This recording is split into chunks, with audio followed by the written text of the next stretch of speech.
નમસ્કાર વિદ્યાર્થી મિત્રો, સ્વાગત છે તમારું જેપી વિદ્યાપીઠમાં. લાસ્ટ લેક્ચરમાં આપણે સેક્શન એ પૂરો કર્યો હતો અને આ વિડીયોમાં આપણે સેક્શન બીની શરૂઆત કરી. તો સેક્શન બીમાં સૌથી પ્રથમ તમને પ્રશ્ન આપેલો છે, વોટ ડીડ અલીભાઈ લિસન? અલીભાઈએ શું સાંભળ્યું? તો જવાબમાં આવશે, Alibhai listen to the sounds and was sure that it was nothing but a bear. અલીભાઈએ અવાજો સાંભળ્યા અને એમને ખાતરી થઈ ગઈ કે આ એક બેર હતું, ભાલું હતું. આગળનો બીજો પ્રશ્ન, how did Alibhai prepare to fight with the stranger?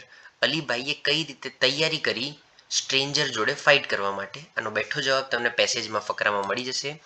Alibhai quickly closed his tiffin box, bent low, took up his bamboo staff with its pointed iron end in his right hand and a big double-edged knife in his left hand and crawled carefully to the edge of the mountain. આગળનું જોઈએ,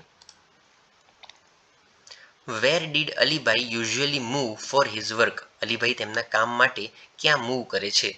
જવાબમાં આવશે, Alibhai usually moved from village to village and town to town in the Himalayan mountains for his work. આગળનું બીજો જોઈએ, what was Alibhai's occupation? અલીભાઈનું કામ શું હતું? So Alibhai was a traveller who sold dried apricots, herbs, medicine and precious stones collected during his traveling. ચલો આગળનું જોઈએ, enlist the adjectives used in this paragraph. આ પેરેગ્રાફમાં વપરાયેલા એડજેક્ટિવ્સ એટલે કે વિશેષણો લખો. યુઝ ઇનટુ યોર લેંગ્વેજ, અને તમારી ભાષામાં એનો યુઝ કરો. તો કોઈ પણ બે આપણને વિશેષણો પૂછ્યા છે, તો વિશેષણો છે ટોલ અને લોંગ, અને એનો આપણે આપણી રીતે ઉપયોગ કરીએ તો ધીસ ટ્રી ઇઝ ટોલ, આ ઝાડ ઊંચું છે. અને બીજું છે, I am going on a long journey, હું બહુ લાંબા પ્રવાસ માટે જઈ રહ્યો છું. આગળનું જોઈએ, describe Alibhai in your words. અલીભાઈને તમારા શબ્દોમાં વર્ણન કરો. તો એનો પણ તમને બેઠો જવાબ પેસેજમાંથી મળી જશે. Alibhai was a tall man with broad shoulders, red cheeks and nose and whitish complexion. He was dressed in a warm, thick, long woolen coat, tight trouser, big leather boots and a brown fur cap. આગળનું જોઈએ, find out the inspirational thought of Arunima.